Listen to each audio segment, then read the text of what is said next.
Hello, everybody, and thank you for joining me for another Batman review. Today it is Season 1, Episode 19, The Perfect Crime, and this episode introduces us to Catwoman, played by Julie Newmar. So 19 episodes in, and we finally get the character of Catwoman, a very popular Batman character, and I have to say, for the most part, it was worth the wait. This is a very good episode overall.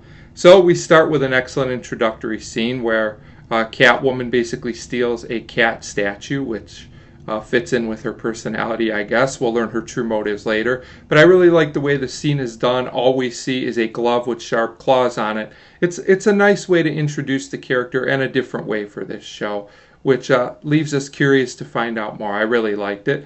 So, of course, Batman and Robin are on the case due to a call from the commissioner. Pretty typical scene there.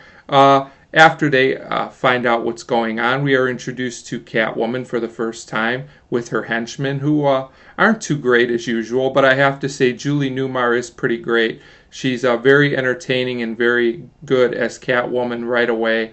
And we find out that her true plan is to find another statue, which is just like the one she already has. So that's a pretty interesting plan. So, of course, this ultimately leads to Batman and Robin guarding the statue, but Catwoman knows that that's exactly what they'll do. Once again, the villain is smarter than Batman and Robin. In the first half, in episode 1, seems to happen quite a bit. So there's the typical fight where, there's a lot of pows and things like that on the screen. And Robin is knocked out, which allows Catwoman to get away with the statue that she wants. So ultimately, Batman and Robin talk, and they figure out where Catwoman's hideout is. And I have to say, this is pretty cool. Her lair is pretty cool looking. This is a very atmospheric scene, and even a little bit creepy. So I thought this was well done. So eventually, Batman and Robin fall in some kind of door that's in the floor. It opens up, and they fall, which I actually thought was pretty well done. I didn't really expect that to happen, although once again, Batman falls into a trap.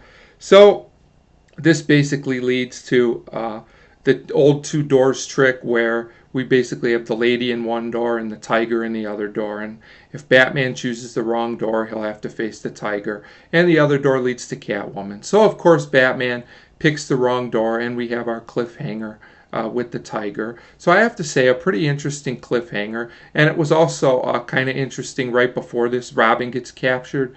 He gets caught in some kind of giant tube and then brought up, like the tube just goes up into the ceiling, I guess. We're not really sure what happens to him yet. So we kind of get a double cliffhanger here, which worked pretty well.